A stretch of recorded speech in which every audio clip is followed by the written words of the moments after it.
Whodey, Bengal fans. He is Eric. Mon, I am Jake. This is the Bengals Pulse, the heartbeat of our Cincinnati Bengals. We are here tonight to talk. Actually, a lot of Bengal news has gone down here these last couple days. We've had some roster moves. We've had some Trey Hendrickson drama. Shemar is back in the fold here. Mock turtle soup. We are guys. It is Camp Eve as well. We got so much to talk about. Bengals for you all night long. Before we do though, Mon, how you been doing, buddy? You good? I am very good. It's been a busy few weeks, a few days. I've been really busy at the college teaching, and I'm being monitored for a teaching certificate. Blah blah. I haven't really had a lot of time to digest mock turtle soup and what's going on in Bengal land, but I've been trying to cram for it. I just finished listening to Mike Brown and Duke Tobin. Yeah, a lot of Bengal stuff happening. Some things that I don't like actually heading into camp. I don't want distractions, but we're about to talk about that, and let's have some fun and talk Bengals. Let's have some fun, Eric. How you been doing, bud? You good? Man, it is Christmas in July. We've got Bengals camp starting. I'm 33 and a half hours from jumping in the car, heading to Cincinnati. Trey, I'm stopping in Jacksonville. I'm driving through Jacksonville. If you need a ride, I can get you there fast. Ask Mon and Jake. We will make minimal stops. We will be in Cincinnati, and you can sign that contract. I will pick you up Thursday morning. I'm stoked. Looking forward to some training camp on Sunday and some jungle gyms and some skyline chili and some putt and some Cincinnati Zoo. I'm stoked. Eric, listen, I love you, brother. But if Trey Hendrickson gets in the car with you, he's never signing with the Bengals. I got you guys covered. I will get him there in record time. If the GPS says it's 9 hours, I will get there with 3 stops in 8 hours and 30 minutes. That's Are you going gonna 3 miles let? Are over you the gonna speed limit. let? Are you gonna let Trey drive If because if he uses cruise control, he can do whatever the hell he wants. because we have seen right now that the whole there's a lot of contract issues with Trey. I'm not sure him using cruise control. I'm not sure he'd want that in his contract for the ride up. So I'm not sure he would sign that deal, Eric. Whatever it takes, Mike Brown. I'll save you some money. I'll get him there. Just let me know. Well, hey, Houday, to everybody join us tonight. We love you guys. We appreciate you. Thank you guys so much for joining us. We will try to get to as many of your comments as we can. Ross, I will try to at least make fun of Aaron Rodgers one time this show. It's so easy to do, but I will It's definitely, just for you, it's Ross. not it's not though because they asked us to make fun of him last show. You weren't here, and Mon and I we were lost. We said Jake's the guy that makes fun of Aaron, so we left that for you. Oh, that's my job. Terrific. All right, so let's talk about the man who is, guys. He's about 2.5 hours away from us right now, sitting in Jacksonville, Florida, as we found out today. He was in Cincinnati for it sounded like a good month training. We heard some mixed things. It was like all of a sudden Bengals Twitter was back to sunshines and smiles, and then all of a sudden, just like our lives as Bengal fans and Reds fans, just absolutely gets flushed down the toilet. We hear the news that Trey. It does sound like, Mon, because I want to get your take on this, Mon. It does sound like the years now, the Bengals and Trey have found that happy median. I'm guessing it's probably about 3-year deal. So they've met with they've connected with the years. They've connected with all these other things. It sounds like right now it's the guarantees. Mon, what are your thoughts? How close do you think the Bengals really are to bringing Trey back? So much I want to say, but I want to be positive. I'm not going to lie to you. I'm really disappointed in it. We had the same conversation 2 months ago. The Bengals, Yeah, they can throw out whatever they want to throw out. Yeah, we offered them $100 million. It's all about guarantees. Diana Rossini said it in The Athletic, and multiple other national pundits have said the same thing. It's about guarantees. Bengal fans are so sensitive about, well, you're not talking about T.J. Watt. Well, he signed his contract. You're not talking about this player. He's not signing. You're not talking about this other team. They're having contract issues. I don't care about those other teams. I just care about my Cincinnati Bengals. All right. The Bengals, I don't care if the national media doesn't talk about Terry McLaurin not signing with the Redskins. Who cares? That's deflection. They're dropping the ball here. They offered him a 3-year contract. That's a good thing. He's no guaranteed money in year 2 or 3, according to Diana Rossini. It's only in year 1. And that's just not going to cut it. He doesn't want TJ Watt money. He doesn't want Myles Garrett money. He doesn't want any of that money. But give him Danielle Hunter money at least. Give him some guarantees. For Duke Tobin and Mike Brown to say it's not fair that our contract, we haven't evolved as a team when it comes to contract. Really? Where have you evolved? You want an attaboy for signing Jamar Chase? You want an attaboy for signing T. Higgins? Those are pretty much no-brainers, of course. The Bengals have always signed their elite players. Always. Boomer Esiason was the highest-paid quarterback in football in the 80s. They signed those guys. It's the peripherals. The guys just a notch below, they screw. And that doesn't help the team. Everybody can bitch about all the national medias. They're being mean to the Bengals. The Bengals deserve it.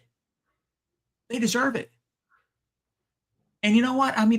They have conditioned us fans to be Walmart shoppers. That's what they've done. They've conditioned us to accept their mentality addressing offensive linemen, $250 million quarterback, and we signed a fringe starter to protect them. Man, we got to be better than that. And you know what? I hope you fans come at me when we succeed, because I want to succeed. I want Lucas Patrick to be an elite player. But if it doesn't happen, mock turtle soup bullshit from yesterday, it's ridiculous, man. They got to be better than this. We got to be better than this. Okay, I'm just joking. You're right, Mon. I mean, it is. It's frustrating. I'll be honest with you. The Trey Hendrickson thing now to me is it's a little. It sounds like that. Yes, the Bengals are there.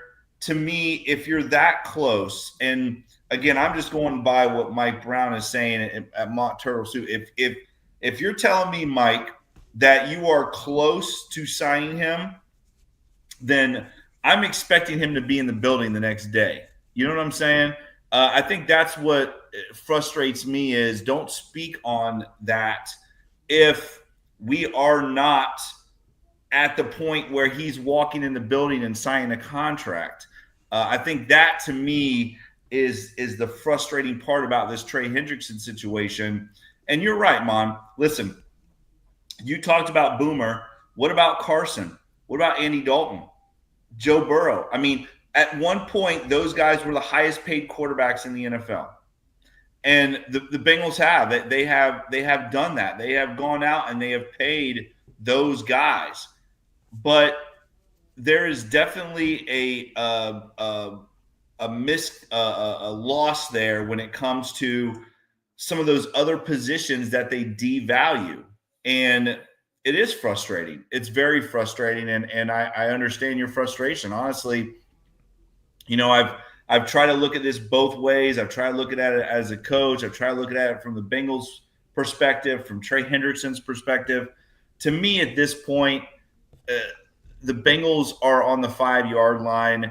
Do what you got to do to get the ball in the end zone. You know what I mean?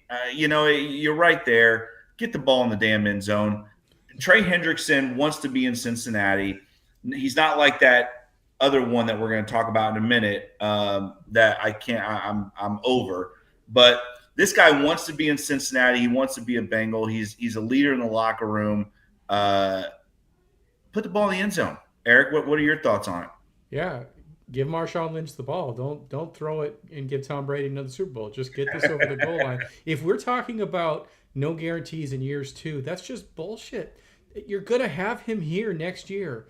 Give him guaranteed money this year. Give him guaranteed next year. And then, as Mon has pointed out before, year 3, set yourself up for an out. But you know that no matter what happens, he's going to be a Bengal this year and next year. You're not walking away from his contract. Even if he tears an ACL this year, he's going to be on the team next year. You're not going to walk away from that. You're talking about Trey Hendrickson, who's done things no Bengals defensive player has done before. He should have been the defensive player of the year last year. He's back-to-back 16.5 sack seasons. He's a freak. He is a freak. And if you know anything, he's out there. He just dominates when he's out there, and he does everything the right way. If you're going to bet on a guy to be able to continue to perform like that over the age of 30, you bet on Trey Hendrickson, because he is all about business, and that's what you got to do. Just get it done. Guarantee money in year 2. Make some compromise. Just don't Jeremy Hill this. Just get the shit done. Yeah, I think. Go ahead, Mon. You're muted, by the way. Mon, you're muted. I'm sorry. It's so much. It obviously, him being there and producing is essential, especially to a defense that doesn't really have a team leader. Guys, it's bigger than that. I don't want Zach Taylor to have to answer about Trey Hendrickson questions every day. I don't want him to have to answer about Shemar Stewart every day. We're not going to see Duke Tobin until next Mock Turtle Soup or pre-draft bullshit. Okay, we're not going to see Mike Brown until Mock Turtle Soup. Those guys are going to be hiding. We're not going to hear from these guys. Okay, it's going to be Zach Taylor having the field questions. Distraction. We cannot, Jake, you have said it 5,000 times. We cannot have a slow start this year. No. We can't do it. Yeah. It's a brutal first 7 games. We got to be ready. We got to be ready to play. And when you don't have your best player, when you have to keep on fielding questions from reporters about this and that has nothing to do with on the field, it's not good. It's not good. And I just don't want those distractions. I don't want it. And, man, if things are that tight in Cincinnati financially, where you just have to – it's honestly, I cannot believe how difficult this is. It's unbelievable. And you know what? Yeah, some of the people that do bash the Bengals, it is over the top. It's cheap shots. Okay, it's low-hanging fruit. But you know what, man? They don't exactly do a lot to help alleviate that. You know what I'm saying? It's not like the Bengals, they could maybe do a little bit more to alleviate it. But you know what? Like I said earlier, I've been conditioned to accept a Walmart mentality when it comes to Bengals and contract structures and player acquisitions. I'm not going to do that anymore. It's the NFL. I'm not going to do it. When other teams do it, when the other teams are trying to keep that Super Bowl window open, man, we got the best quarterback in football. We haven't made the playoffs in 2 years. Yeah, you're right. By the way, Eric, I guess X out the communication with Walmart as one of our sponsors. Listen, all Monty keeps saying is what a great go for value. Target. Eric, go for Target. All he's saying is that you can get great value at Walmart for shopping those low everyday prices. Great plug, Mon. That was good. That was good, Eric. Another comment. Yeah, we're gonna get them sponsorship locked down here. I'll talk to the Florence Walmart when I'm up there. Just to kind of tie a bow on this too. The Weather put a question about does he want guarantees in year 3? This is what negotiation is, Bengals. He probably does want guarantees in year 3, but there's got to be some give and take, and it doesn't feel like there is. We should be settled on the Bengals guaranteeing all of year 1. It's almost pretty much guaranteed as it is, and 75% in year 2, and then there's an out in year 3. But you know what? If you can't guarantee that much money in year 2, give him a large signing bonus and say, listen, Trey, we can't label it as guarantee money in year 2 and 3, but we're going to up your signing bonus. You're going to get that cash now. Money in your pocket today is better than money in your pocket 2 years from now. And this is essentially our commitment to you. There has to be some give and take. And, obviously we're not visible. We're not in the room. We can't hear those back and forth. But from everything we're hearing, it seems like the give and take has just now gotten them up to 3 years. and not talking about guarantees. Eric, like I sent the text earlier, and a lot of people have said it, it's not just me. Give him a 3-year contract, and guess what? If he is playing outstanding football at the end of year 2, it's easy for the Bengals. We're going to honor year 3. It's your money. But guess what? If he's struggling and he falls off a cliff, hey, year 3 has an easy out. You cut him. I mean, they can construct something like that. Listen, for Diana Rossini, who I know, some Bengal fans don't like her, but she's a national writer for the Athletic, part of the New York Times. For her to say what she said about the guaranteed money, I take it as fact.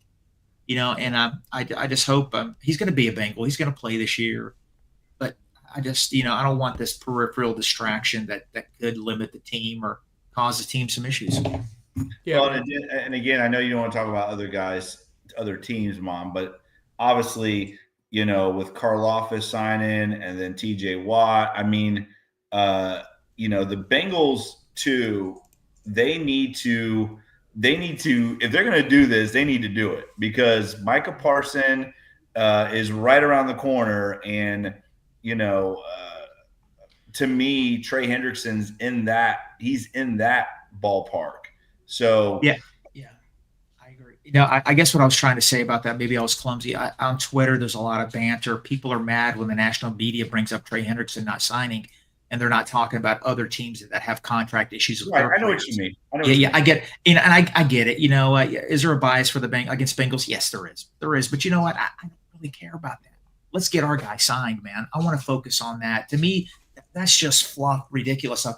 The Bengals are being treated unfairly, but you know what? The Bengals deserve some blame also. It's like a deflection to me. Now, we're going to talk about another player that I've changed. I've totally changed my tune, and let's talk about Stewart. So, all right, let's talk about that, because before we get to talk about. Go ahead, Eric.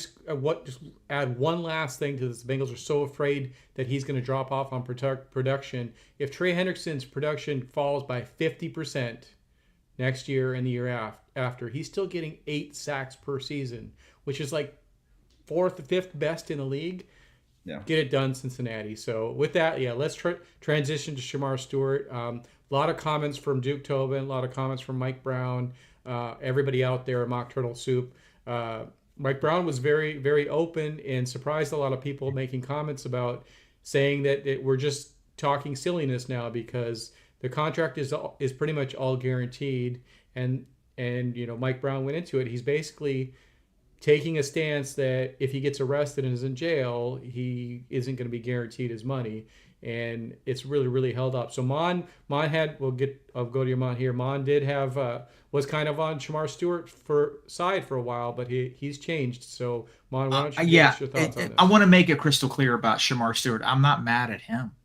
I'm upset at his agent, because when I saw the video from April from Todd McShay, he says, hey, the buzz around the combine is his agent's whatever, difficult, and the requests, a lot of the owners are turned off by him. The one thing I don't like, his agent is wrong. I'm in the Bengals corner there. I think his agent's being, silly. A lot of people taking personal shots at Shemar. Shemar's a 21-year-old kid. It's the first time he ever hired an agent. Maybe he got some upfront money. He owes him money. He can't really leave him right now. Let's not make it personal, because Shemar could have a bright future with the Bengals. And I think it's gotten a little overly personal towards Shemar because of all his sack totals and everything. He's got a jerk agent. He's got one. And I understand the Bengals' frustration there. I really do. And, I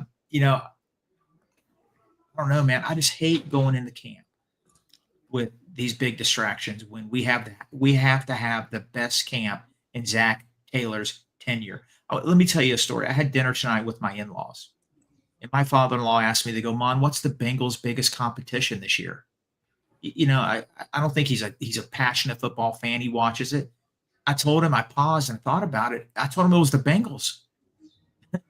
That's the biggest competition, the Cincinnati Bengals, and they can't get out of their own way at times, and well, I don't know, but hopefully Stewart's agent gets axed like Zay Flowers axed him.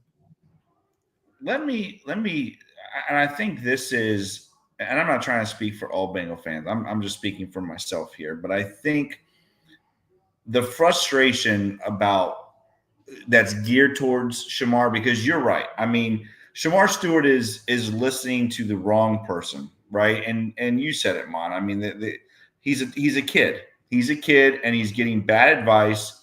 He's not listening to the right people. He's listening to his moron agent. But let me say this. I think this is where the personal thing comes from with Shemar. It's the fact that Shemar did not practice because of this. Now, again, it might be the agent that's giving him that information too. But if that's the case, that tells me that Shemar is not really a character guy. If he has to rest his shoulders on this guy for every single decision that he is making, and I think that's where, and again, I don't want to speak for all Bengal fans, but I think that's where the frustration is. It's not so much that Shemar hasn't signed, it's that all of these other guys around the league had the same language in their contract, and every single one of them practiced. He didn't.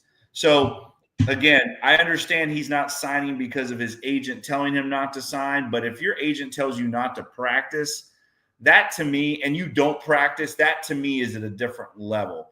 Now, as far as Shemar goes, there were people saying, and Zim, our buddy Zim, is one of those guys that has talked about this. He said it from the beginning. Shemar Stewart does not want to be a Bengal. That's what Zim said. He's a Chiefs fan. All this, and I'm kind of sitting back. I'm seeing other Bengal fans say that, and I'm like, man, that just doesn't make sense. Like, you're not going to give up millions of dollars.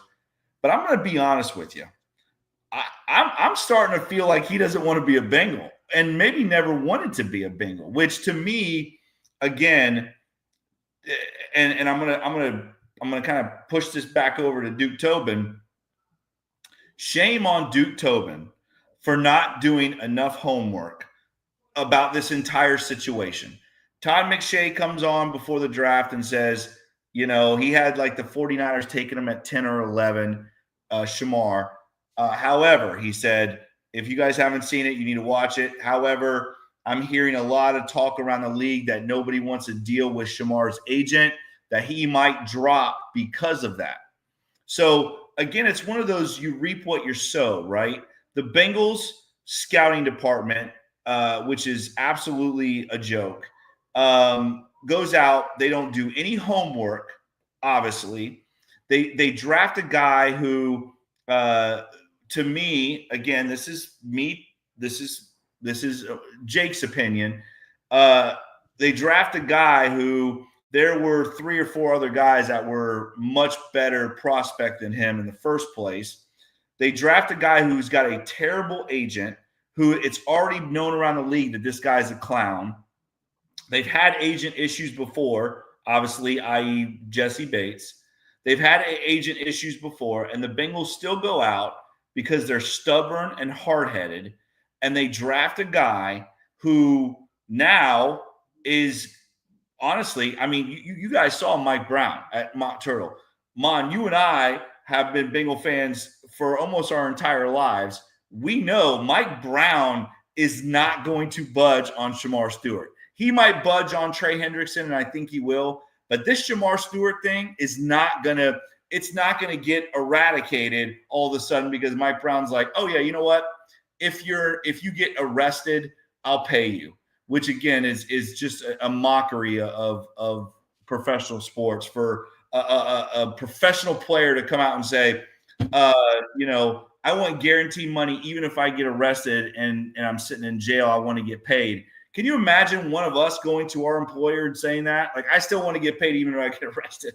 I mean, it's a mockery of professional sports, to be honest with you, what Shemar is doing and what his agent is doing.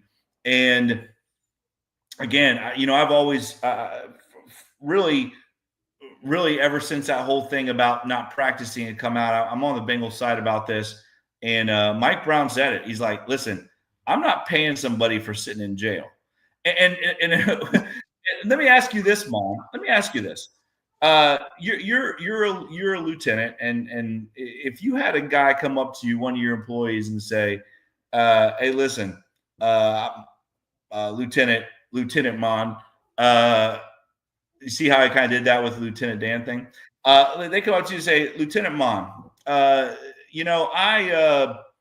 just want to throw this out there here hypothetically and say, even if I get arrested tomorrow, I want to make sure that I still get a paycheck. What is that going to tell you? Because I'm going to tell you what it's going to tell me. It's going to tell me this guy is trouble. I mean, what does that tell you, Mon? That this guy is so worried about getting in trouble and still getting his money. I mean, what the hell did the Bengals do in the scouting department to get to this place, Mon? Seriously. Jake, your hypothetical towards him, that's been addressed multiple times. We heard Mike Brown yesterday, and I appreciate what he said. There's a vagueness in that. There's no clarity. Okay, if he's driving 150 miles per hour in a Lamborghini and gets pulled over, he's 2 times over the speed limit, gets automatically arrested. Okay, is he going to forfeit 10, 20% of his pay? It's a stupid move on his part. That's not a hardened criminal. There's a vagueness there. Listen, I think his agent is dropping the ball. I respect Todd McShay for Todd McShay to say that. But, man, it's gotten way too personal attacking Shemar Stewart. There's a lot of fans calling him a bust. Listen, if Shemar Stewart's a bust, you can kiss Joe Burrow's window for Super Bowl titles away for another 2 years. We need first-round picks to come in and produce. We can't have Jackson Carman. Jackson Carman was a second-round pick, but Jackson Carman should be a star player right now. We can't have misses like this anymore because the way the Bengals operate, they can't have misses in the draft. They have to have outstanding drafts because you know what? The days of signing the readers and all these really great free agents, it's not going to happen. Right. Our roster was so bad, that window, it was so bad, they had to sign Hendrickson. They had to sign Reader. They had to sign Hilton. They had to sign these players because their roster was terrible from bad drafts. That's what got Marvin Lewis fired. If we have bad draft, if Shemar Stewart turns out to be a bust, we're in trouble. We can't wish that. We can't make it personal on him. He's getting advice. He's getting bad advice. His agent is dropping the ball. Look at his client list. It's not exactly spectacular. And another thing, I mentioned it a few minutes ago, Zay Flowers sent him packing, and he got a new agent. So it is an agent issue. The Bengals, hey, I got you. I got you. All right. But at the same time, the Bengals have to be perfect in the draft. More than any team in the NFL. They can't have bad drafts. When they do, they pay for it. They pay for it. Andrew Whitworth, see you later, man. Go to Los Angeles. Go to Los Angeles, Andrew Whitworth. We drafted 2 offensive linemen. Didn't work out. It led to Joe Burrow because we were that bad. Hey, Kevin Zeitler, get the hell out of here. We draft a bunch of offensive linemen. We draft all these guys. Guess what happens? We're still trying to replace Kevin Zeitler. Well, I'm sorry for being salty. I do love the Bengals. No, it's right. It's right. You left out. I can't believe you didn't say Max Montoya. I was waiting for that one too. You haven't replaced Billy Price for God's sakes. I want to say this though. I want to say this is, and I'm not disagreeing with you, Mon. I'm really not. I'm not telling you that it's this agent is obviously he's not going to get a lot of business, right? Because this is giving him a bad look and Shemar as well. But, this is not this language that we're talking about. Like 98% of the teams have that language in their contracts. It's actually shocking that the Bengals didn't have it in theirs, to be honest with you. So I think that is something too that needs to be looked at is the Bengals are just trying to get with the times. And again, I understand the frustrations with Mike Brown. I mean, again, I've been a Bengal fan since '81. I know, trust me. But in this situation, I just find it hard to blame the Bengals. Now, everything else we talked about, the Whitworths and the Zeitlers and the Montoyas and the Jesse Bates of the world. This situation, though, is just man, it's like unheard of almost. There's 2 rookies that have not signed yet. One of them, Factory of Sadness, is in jail. Which, by the way, you know what? Exactly. Well, let me say this. Let me say this really quick, because I just want to throw this out here, because you know me, I don't like saying when I'm right, but don't, Eric, go back and find draft night when I said the Browns took the wrong Ohio State running back. Point Jake. I don't collect when you're right. I only collect when you're wrong. I know you do. But the only other rookie that hasn't signed yet is sitting in jail with a Browns helmet on. And that makes Mike Brown happy, because his argument about being arrested and everything. That's my point. But listen, Shemar, no red flags in college. He's I think cooler heads need to prevail when it comes to that. All right, and I think he is getting bad advice from his agent. I really think he is. I am on the Bengals side on that. I'm uncomfortable with the negativity on social media towards Shemar, because we cannot afford to have a first round bust. We can't do it. We have to have outstanding drafts. We really have to. We only had 6 picks. Every one of these guys need to be star players or major contributors over the next few years. And that's the frustrating part, right, Eric? The frustrating part is that what Mon is saying is 100% true. And we talked about this on this show until we were blue in the face, that the Bengals had to hit a home run with this draft. And it's become a circus. You basically, at this point, I think it's safe to say, because Mike Brown's not budging. I'm just telling you all right now, it's not happening. You basically pissed away the 17th overall pick in the draft, because either 1, you didn't do your homework. There's a reason why Shemar Stewart fell to the Bengals. Or B, you're hard-headed and you're stubborn and you think you know what's best. But Jahad Campbell was sitting there. Eric? So, yeah, let's wrap a bow on this. I want to address some of the questions or the comments in here. And to your point, Shemar Stewart fell to us because of these issues, and it is one of those things that the Bengals should have been aware of, that, hey, we're drafting someone that's raw. The one thing we don't need is a contract dispute. So maybe this isn't the time to take a stance. It's not 98%. I don't think coach's math is right there, but 23 of 32 teams have this language in their deal. I'm pretty good at that. So to Bruh's point, asking why are they changing the language for him, it hasn't been an issue any other season. And Duke was asked this. Kelsey Conway put him on the spot and said, would you be willing to accept the language that he wants to get this deal done? And Duke was like, pretty upfront about it and said, well, we're not allowed to evolve as a team. 23 out of 32 teams have evolved and have this in their contracts. So what you're saying is that everybody but Cincinnati is allowed to have these clauses except for us. And it's true. They want to evolve when it benefits them. Yeah. They don't want to evolve with contract structures that get other free agents like every other NFL team does. Valid. They want to evolve when it benefits them and them only. Yeah. Now, that's a fair argument. Sorry. It is a fair, it's a good counterpoint, but to the point is Shemar is comparing himself to last year's player. He should be comparing himself to the 16th pick, the 15th pick, and the 19th pick and the 18th pick this year. They all have that language in their contract.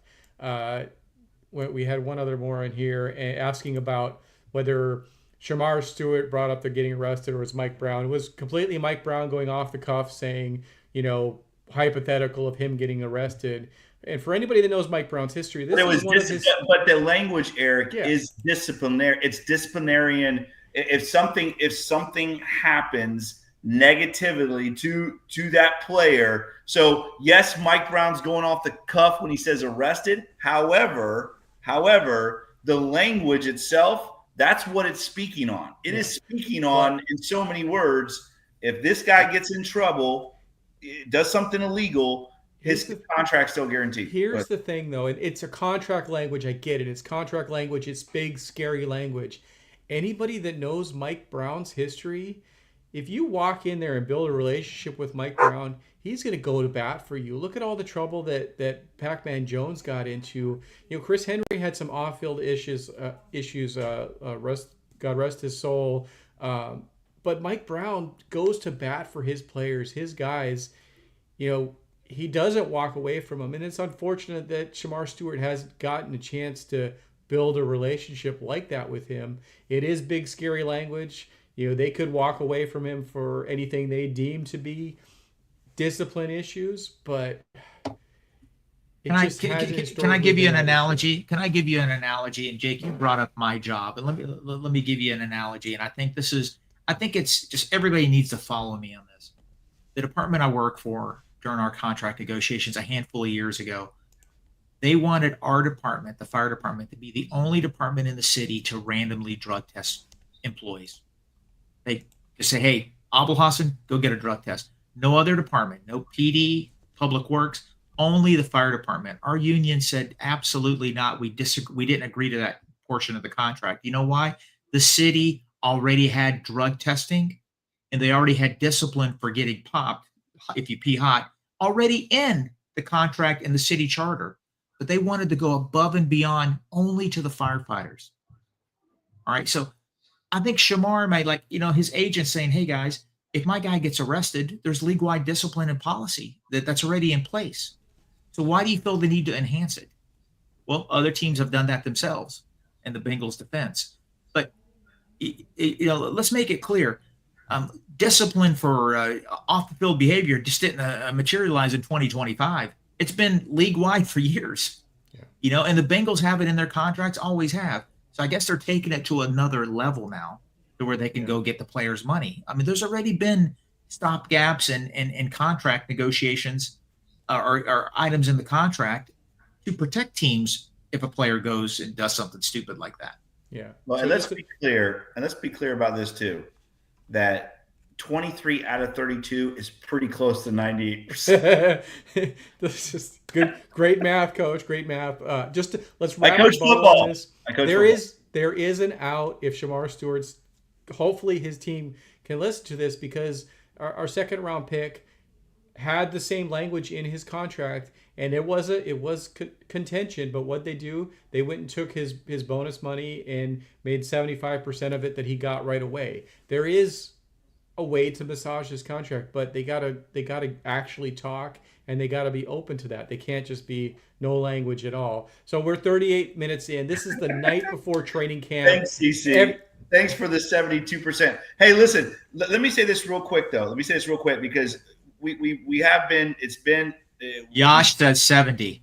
We've been tough on. Hey, let's talk positive real quick before we go to camp. Demetrius Knight. Right, what a great story this has become. The Bengals second round pick. They sign him, 4-year deal. He gets what we've heard is he got offered more guaranteed than Shemar Stewart, which again just tells me that the Bengals scouting department is a clown show. But the Demetrius Knight, guys, I mean, real quick, you got to love this guy. He goes out there. He's not under contract. And he busts his ass in practice. He's like a coach's dream to coach, right? This guy is already become a leader in the locker room. He is practicing without a contract. He's probably going to be starting on day one. And now he gets and the Bengals, to their credit, the Bengals go out and they reward him for everything, Mon. It's exciting, right? This guy's exciting. I'm looking forward to watching this guy play. Yeah. Again, like I mentioned earlier, we need him to be a star. And you know what, Jake? I know you talk about him a lot. And I was a little hesitant at first. I mentioned it before. I wasn't crazy about 2 linebackers in this draft, but I think he has star written all over him. I think he's going to be a great player. And I think he's just going to get better every week. He's going to have some growing pains. It happens as rookies, but he's going to be a really, really good NFL player.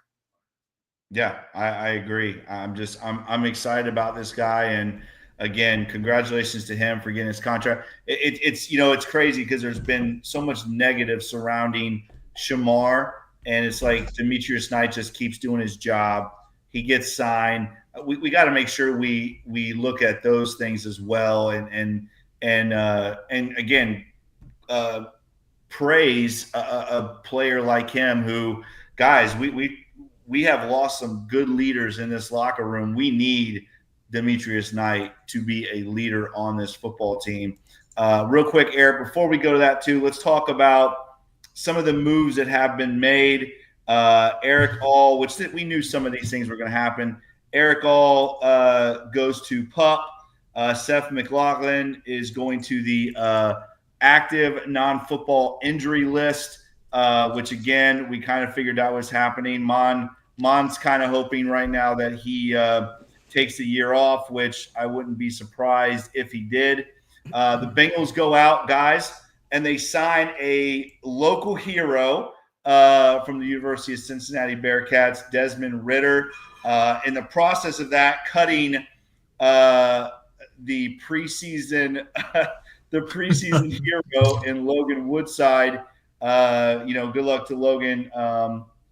But Logan Woodside's released. They waived to Sean Manning and then signed Desmond Ridder, who coach has already said is going to be fighting for that third string job. And again, we played against Desmond Ridder already. He's a guy that has some NFL experience. They signed Andrew Raymond. Again, they had one more thing on the Ridder thing, guys. They had Tyler Huntley in on the same visit, and they signed Ridder instead of Huntley. Interesting stuff. Maybe that fumble in the jungle did not help Huntley's job interview. Andrew Raymond gets signed, the center from Oklahoma. A really interesting guy, Mon, I want you to talk about in just a second. McTelvin Agim, the defensive tackle from Arkansas. So the Bengals go out and they sign a couple defensive tackles. The other guy, Taven Bryan from Florida. This is an interesting one, guys. Played all 17 games with the Indianapolis Colts last year. This is a guy that is possibly going to make this team, right? I mean, he's got a really good chance to make this football team, Mon. Yeah, you know what? I spent about 10 minutes bashing the Bengals about Trey Hendrickson. Let me give them some credit.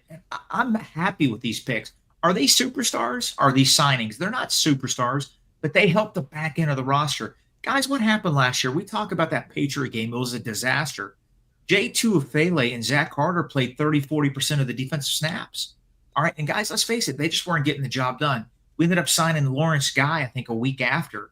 And our defensive tackle room was decimated by injuries. Well, if you got Taven Bryan and McGim, the third-round pick, he's played 18, 17 games for the Broncos and Colts. He's played some NFL snaps. Bryan was a first-round pick of the Jaguars. Yeah. Played in over 100 football games. Yeah. He's going to come in. You know what? Will there be a little bit of a drop-off? Yeah. I mean, is he a little limited? Maybe. But he's got a lot of NFL starts.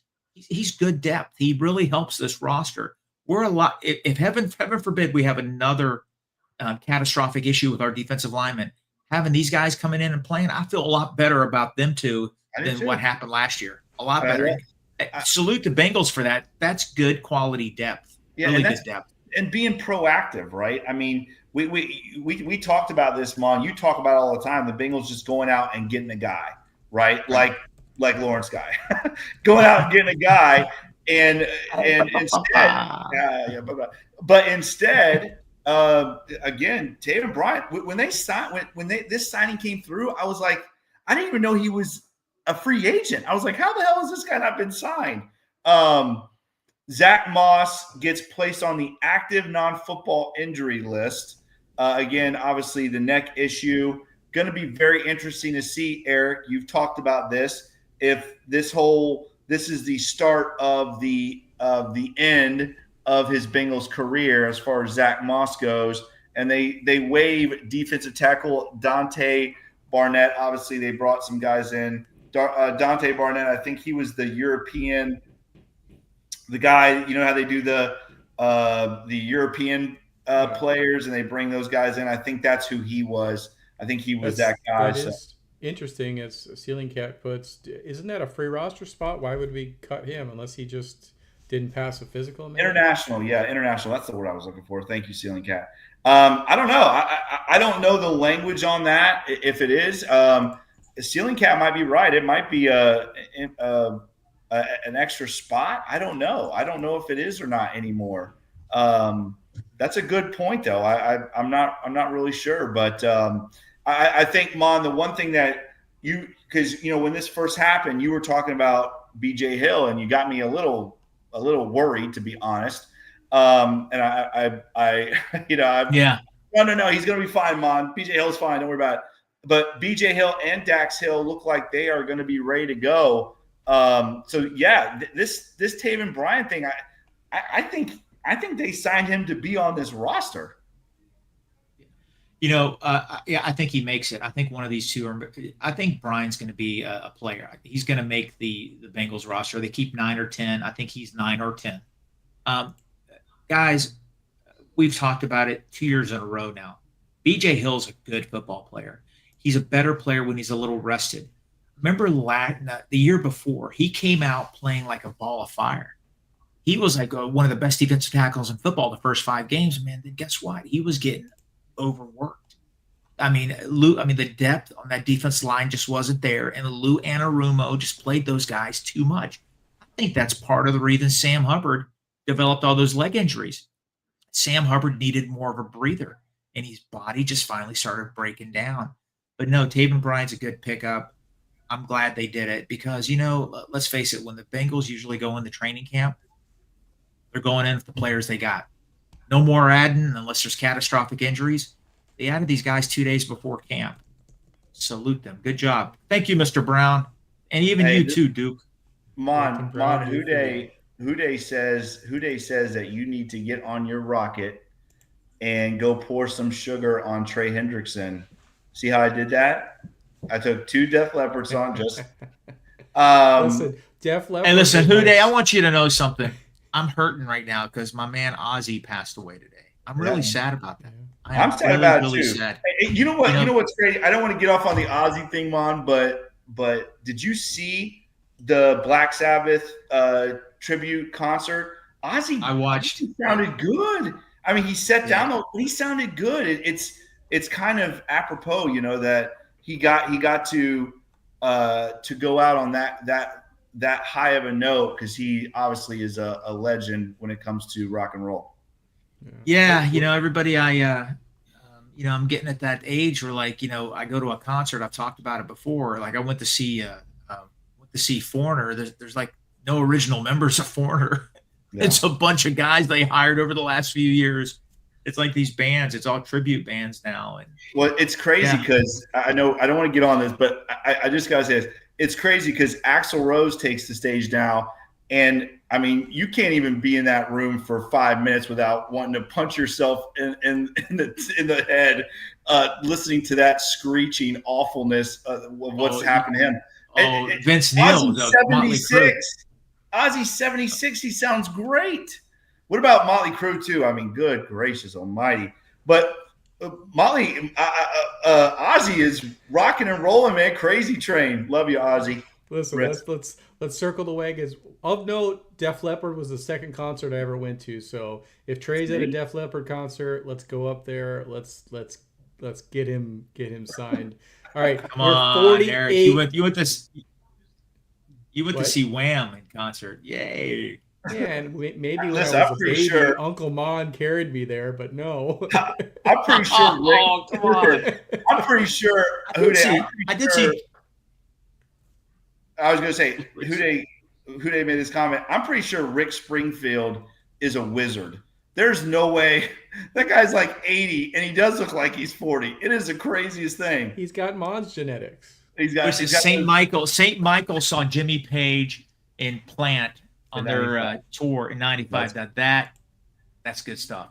That really I feel like Eric was more of that Marky Mark and the Funky Bunch, like a little Good Vibrations. I feel like Eric was pumping that in his car. Yeah, you can never driving around the Dakotas. You can Eric never was driving guess my around Dakotas. Spotify playlist. Let's Eric, bring this. I was in Jake's car one day. He had Kajagoogoo's greatest hits on CD. That This is guy not here.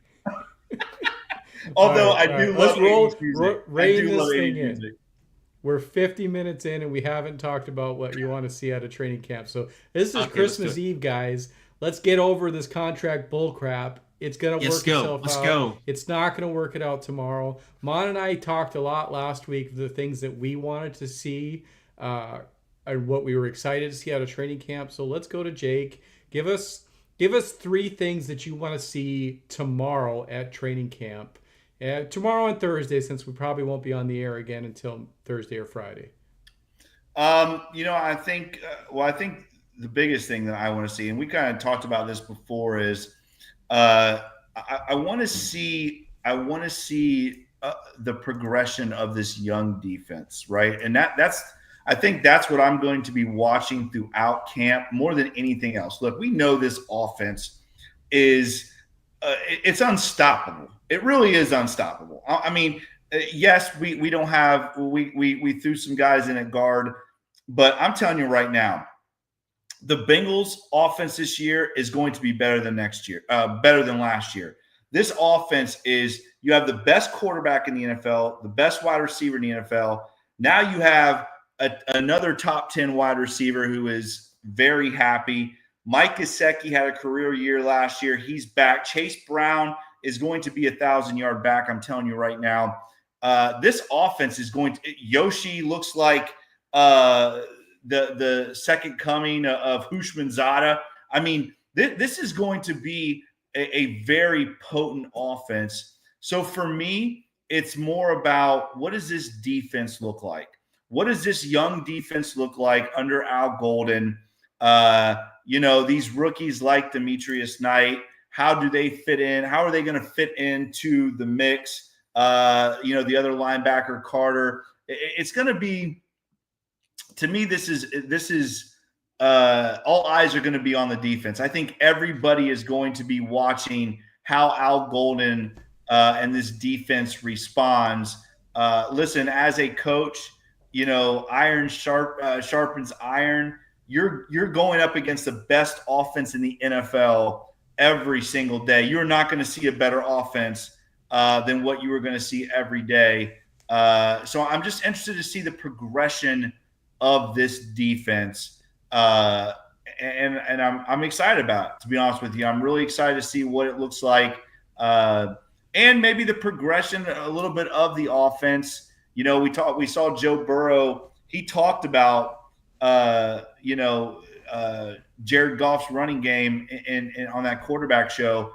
Going to be interesting to see if the Bengals come out and run the football a little bit more. I know that'll make Mon happy. But it's going to be interesting to see how this young defense progresses over these last couple of weeks. And that's what I'm really locked in on, is looking at and watching these, all stages of the defense. The back end of it, what do the safeties look like? Have they gotten better? The corners now are for the most part, healthy. This linebacking group led by Logan Wilson and these young new linebackers that I'm very excited about. And, hopefully a defensive line led by Trey Hendrickson. We'll see what it looks like. What a nice relief. We're not talking anything offense this go around. I think the big narrative on offense is just to see them take that next level. Maybe the conversation will be how many times Joe Burrow was under center during training camp. Will we see that this year? But there's no other real conversations out there. Jermaine Burton's not needed. It's Yoshi season for sure. My biggest thing that I talked about last week, but long snapper William Wagner, is he going to go steal that job? But everybody's been so down on McPherson last year, but I swear it's the long snapper. It's ever since we lost, he went down in against the Steelers a couple years ago. It hasn't been the same. Mon, do you want to add any concerns or excitement of what you want to see tomorrow? No, I'll just add what Darren Simmons said in one of the interviews. He said that he expects a big season from McPherson, and he did mention the exchange, the long snapping. It played a part. Don't forget that missed field goal against the Ravens was a dropped Raquel dropped the ball. Yeah. We would have been a walk-off win. It would have been a walk-off win. Ray Cow dropped a bad snap. He did. It was a little high, and so they're going to get that rectified. McPherson has to play better. Jake, you mentioned that a few weeks ago. McPherson has to play better. I'm not worried about the punt return and the punt. I think our special teams is solid, but when it comes to the kicking game, especially the place kicker, that's where we sort of fell apart, and it has to be better. It definitely does. I did mention this the other day. We know who the starters are pretty much at every spot, especially on offense. I want to know who's getting a lot of snaps behind Trey Hendrickson. Okay, we know it's going to be Murphy, but who's going to be getting a lot of snaps behind Miles Murphy? That's going to tell you about the depth. And I mentioned it last week. What was the reason that Lou Anarumo didn't play a lot of rookies?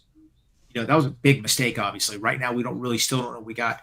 Did Lou Anarumo just not did he not have faith in the depth of his team? Is there an issue with depth on the Bengals roster? So, we're going to have to monitor that, because let's face it, even on offense, the Bengals didn't play a lot of backup players, Yeah. I just want to see the roster from 30 to 53. Are they better than they were last year? I want to see who's going to come in, who's going to play a lot of snaps, who's going to be that guy that we're going to talk about a lot in preseason. There's always a guy that we talk about, so we'll see. I love that, man. I think you're right on it. I mean, I think that's going to be a big piece of this, especially on the defensive line, right? Because you look at the Trey Hendrickson situation aside, and Shemar Stewart is a wash. Miles Murphy, Joseph Asai, Cam Sample. What about the return of Cam Sample? Yeah, Cedric Johnson. Yeah. Cedric Johnson. What is that going to look like? Slayton in the middle now with BJ Hill. What's that going to look like? I think it is. I think there's a lot of exciting stuff. And I want to say Hunter Morse. He commented on the guard battle, right? That's a great one too, right? Because that includes Mon's favorite free agent pickup in Bengals history and Lucas Patrick. That includes the rookies in Fairchild and even Jalen Rivers. It's going to be interesting to see. Yes, I forgot about him. Cordell Volson. Where's Cordell Volson? Eric's next door neighbor from the Dakotas. Where does he fit in all of this? Jake. And then it all surrounds Scott Peters, right, Mon? What does Scott Peters look like? Your boy from UCF, Matt Lee, is listed in the Bengal Media Guide at 6'4", 310 pounds. Is that a media guide weight or is that a real weight? I know last year he was listed at 305. Guys, at the scouting combine, he was in the 280s. All right. Is he really 310? James Rapine replied, if Matt Lee is 6'4", 310, he should be getting snaps at guard. Yeah. I agree. Well, that's what I was going to say. That's guard weight, right? Yeah, that's guard weight. Maybe a little bit more, but if he's 310, hey, you know what? If he's that athletic and, his strengths that were mentioned in that draft profile, you got to give him a shot. You got to. And I keep on forgetting. I'm so glad you got me sort of off the ledge a little bit about Lucas Patrick. But Jalen Rivers, I think, is going to be a star for the Bengals. He's going to have, I think 2026, 2027, he could be a starter and a good starter for us. Well, and Cody Ford, right? How does this whole thing – it's really going to be interesting to see. Thank you, Hunter Morris, for getting me started on the offensive line, because it really is going to be interesting to see what this all comes out into fruition, right? Is like – You got this new coach in Peters. He's teaching them taekwondo and kung fu and all this new age coaching stuff. What does that look like? Remember, these guys really haven't been in pads, right? So it's going to be interesting to see how this offensive line all kind of works itself out, because you got a lot of guys. I think Fairchild is a lock, but you really have possibly Cody Ford, Lucas Patrick, and Jalen Rivers. And if you're talking about Matt Lee, you got an interesting battle going on at the other guard spot. It's going to be interesting to see how it works out. So that was one of the things they asked during all the media day yesterday, and they were adamant that Matt Lee is only playing center, which is a disservice problem if they're not trying to get him plugged in there. But it really seems like they have Matt Lee plugged in there as Teddy K's backup or his replacement. Maybe McLaughlin is the heir apparent if he comes off that injury really well, but Matt Lee, they're not considering him anything other than playing backup center and tight end on those jumbo packages. Go ahead, Mon. Hobson has an article, Quick Hits, and that McLaughlin says he feels like he's really close to being activated, but the Bengals are going to be very cautious with him. They consider him weeks away. You know what, guys? He tore his Achilles 5-6 months ago. Why rush him? I think he could be a 10-year starter in the pro. You know what? He's a lottery ticket. He's a lottery ticket. Yeah. And I think Bengals, yeah, and like Ryan, the guy they got, they signed with Taven Bryan and all of them. They got a lot of young quality bodies there that could eventually come in and replace Ted Karras. So yeah, it's looking a little better at center. I think that's an interesting point, Mon, is that, yes, he is a lottery ticket, and the Bengals are probably going to take it easy on him. But at the same time, and I know you're not a big Ted Karras guy, but I do think having him around Ted is going to benefit him as a rookie coming in. Just maybe the knowledge that Ted has, the experience, and listen, I know he's not what any of us would consider a top tier center in the NFL, but he's a hell of a leader and he's a great man. And those kind of things are very important to rub off on to guys like Matt Lee and McLaughlin. I think Karras is the least of our worries on the offensive line. He quietly had a very good year last year. He had some rough moments early on. What Bengal player didn't last year? But he's the least of our worries. It's the two guard spots. Watching, I don't sound like broken record. We're past an hour. Fairchild is critical for the 2025 Bengals. I agree. The big thing that the center has to do, they have to pick up where the guards are failing. Typically, the center isn't getting rushed straight on. He's providing backup help for either the left or the right guard. Well, both of them needed it last year. So how can you put it on Ted to know who needs it more in what situation? So I think it's going to be a bounce back year for Ted as well, because you have solidified that. Just before we're going to get out of here soon, but I just want to do some shout outs. Yash put a comment up here earlier. Listen to us live all the way over from London. So we do appreciate it, Yash. Know it's a 5-hour time difference. So appreciate staying up late to catch us here. And then Brandon with the shout outs to Cincinnati being the best coverage. We do appreciate it. Most of our stuff is done on YouTube, so we'll say this later, but share it with your friends, watch us on YouTube, comment, like. We're doing this. This is our hobby. We love doing it. We're going to do it no matter what. But if this thing blows up, hey, we'll be here as much as you want. So appreciate the kind words there. And you know what I'm most excited about? Yes, thank you guys very much for all that. I'm most excited to watch the 3-ring circus up in Pittsburgh. And what I'm interested in, I was talking to my buddy who's a Steelers fan. Where are they going to put Aaron Rodgers stuff? Hold on. Where are they going to put Aaron Rodgers' igloo? Right? Does he live in an igloo or something crazy shit like that? A yurt. Where are they going to? Is the igloo right by the practice field that he does all of his meditation? I don't know. They call it. Is it a yurt? It's like a mud hut. It's just made out of mud. It looks like an igloo, but it's warm. Fans, this is a Bengal Pulse. We had 4 shits in one episode. All right. The word shit. Okay. Oh, I got to get a bleep button. God dang it. Yeah, I know. All right, let's get out of here. Let's get out of here on that. Guys, once again, we thank you guys so much for joining us tonight. We love you guys. We appreciate you.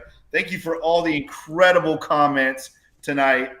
Man, I know I don't always get to talk about all of them, but you guys are just so awesome with those comments. I crack up That's when you see me like Mom be talking about something serious. All of a sudden I smile and laugh.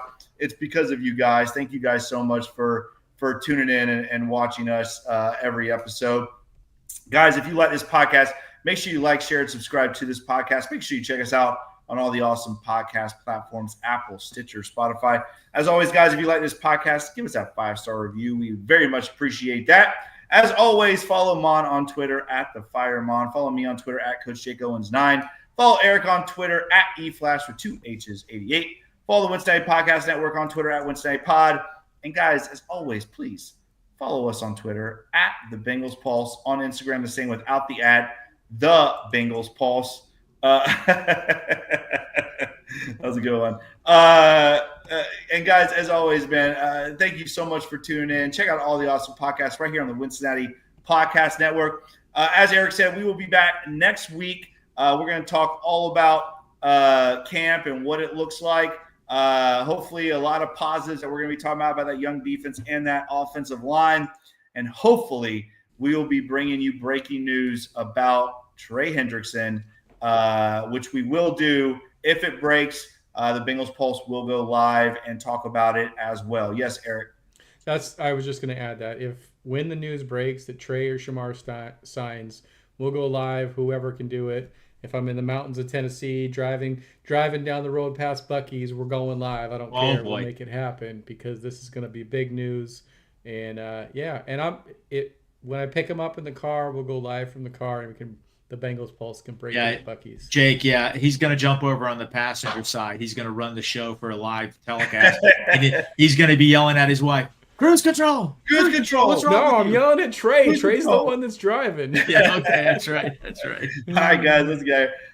He is Mon. Eric, I am Jake. This is the Bengals Pulse. Whodey, Bengal fans. We'll talk to you soon.